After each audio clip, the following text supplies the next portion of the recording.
आपण पाहत आहात सुपरफास्ट 24 तास न्यूज, बातम्यांचा खरा वेग.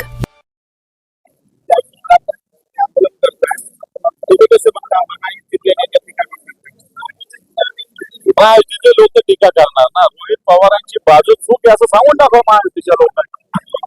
कर्जमाफी फसवी आहे का नाही सांगून दाखवा. ही कर्जमाफी आहे का कर्ज वसुली आहे हे महायुतीच्या नेत्याने समजून सांगावं.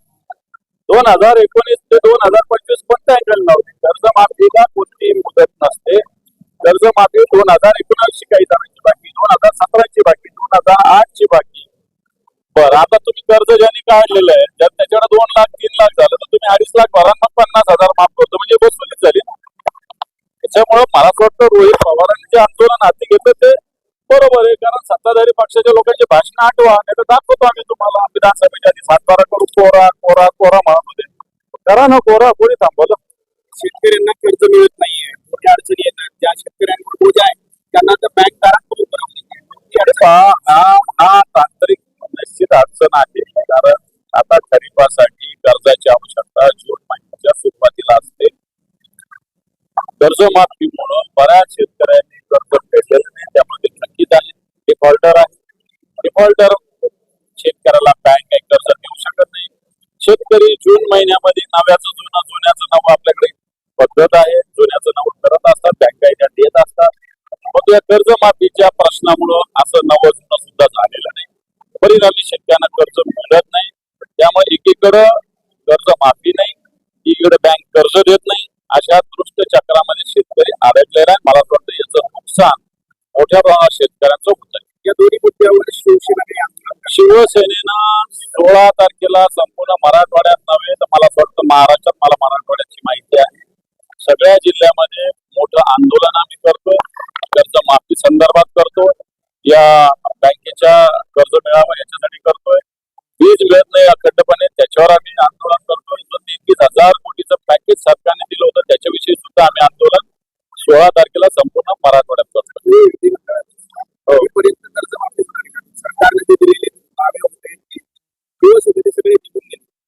सरकारचे दावे एकदम निघून गेले काय? सरकारने नुसते घोषणा पोकळ आश्वासनं दिलेले, झालं कुठं? कोणत्या बँकेत कर्ज माफ झालेलं आहे? एखाद्या शेतकरी दाखवा तुम्ही. आणि जेही कर्जमाफीच्या अटी शर्ती देऊन पुढे कर्जमाफी होती. उद्धवजी ठाकरे साहेबांनी एका तोंडवर कर्जमाफी दिली होती 2 लाखाची. चला ठीक आहे, तुम्ही सगळं नाही करत, एका तोंडवर 2 लाखाचा सरसकट कर्ज माफ करा शेतकऱ्यांचं. तेही करत नाही.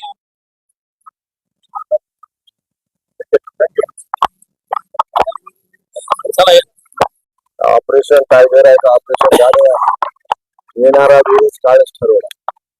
जशा प्रकारची वंदना, तशा प्रकारच्या या बैठकीत सगळे मतदार विकत घेण्याचा प्रयत्न करतायत. 17 ठिकाणी निवडणूक लागली, कित्येक ठिकाणी निवडणूक झाली, कित्येक ठिकाणी वापस घेण्यासाठी लोकांवर दबाव टाकण्यात. ही खऱ्या अर्थानं लोकतंत्राची हत्या आहे. पण परभणीकरांनी दाखवून दिलेल्या निवडणूक काय असते, म्हणून खऱ्या अर्थानं चुरस ही परभणीतच आहे. परभणीमध्ये लोकतंत्र वाचवण्याचं काम या सगळ्यांनी लोकांनी केल्याबद्दल त्यांची सुद्धा आभार व्यक्त करतो. आणि विशेष करून आपले उमेदवार डॉक्टर विवेक नावंतर यांच्यावर प्रचंड असं दबाव असताना सुद्धा त्यांनी सुद्धा ही निवडणूक अतिशय जिगरीने लढत आहेत, त्याबद्दल त्यांचे सुद्धा मी आभार आणि अभिनंदन व्यक्त करतो. सर, आपण पाहिलं की परभणी शहर महापालिकेत तुम्ही खासदार साहेबांनी सोबत लढाई लढली, पण यावेळेस खासदार साहेबच्या बाबतीमध्ये त्यांचा काही धोंडे जेवणाचा कार्यक्रम आहे, मग ते आज शकले नाहीत अशा प्रकारची माहिती मला मिळाली. आणि पक्षश्रेष्ठी त्याबद्दल काय निर्णय घ्यायचा त्याबद्दल काही बोलू शकत खरं चर्चा आहे. सर, थोडं काहीतरी असं काही सध्याच्या दिवसात माझ्या लक्षात येत नाही. आम्ही सर्व एकसंघ मिळून निवडणूक लढू आणि विशेष प्रमाणात जे आमचा झाल्याशिवाय राहणार नाही सुद्धा या ठिकाणी आपण सांगू. गांधी साहेबांनी बोलले की सर्व आमदार पाटील यांच्या नेतृत्वाखाली चालू आहे. काय सांगायचं या ठिकाणी परभणी जिल्ह्याची ही जबाबदारी माझ्यावरती तेवढं सत्य आहे.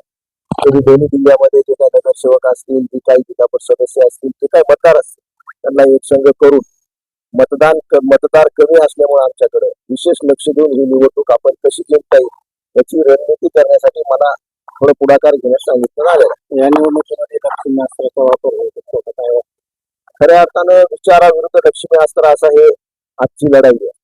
म्हणून आता यामध्ये विचार जिंकतोय का लक्ष्मी अस्त्र जिंकतोय हे तुम्हाला काउंटिंगच्या नंतर लक्षात तर आता कार्यक्रमात लोकांचा भावी खासदार म्हणून उल्लेख केला कसं पाहताय गोष्टी काही प्रेमानं लोक बोलत असतात. असे जे जवळचे लोक असतात त्यांना त्यांच्या नेत्याबद्दल अपेक्षा असते पण असे बोलले असतील पण असं काही नाही. आम्ही पक्षाचा एक निष्ठावान कार्यकर्ता आहे आणि पक्षाने जे काही काम केलं ते आम्ही आजही केलेलं आहे, कालही केलेलं आहे, नुकतेच करत राहू. 29 डॉक्टर राहुल पाटील खासदार संघाचा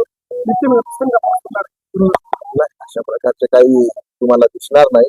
जे काही होईल ते 2029 ला येईल. आताच त्याबद्दल मी काही वाचिता करणार. महाविकास आघाडीच्या नेत्यांनीच आता तुम्हाला उपमध्ये भावी खासदार पाहिजे. कसं आहे, स्टेजवर बोलत असताना कोणी उत्स्फूर्तपणे काही बोलू शकतं पण सन्मान्य खासदार साहेब आमच्या पक्षाचे नेते आहेत आणि खऱ्या अर्थानं त्यांच्या नेतृत्वाखाली ही सगळी निवडणूक घडते हे सुद्धा तेवढंच सत्य आहे.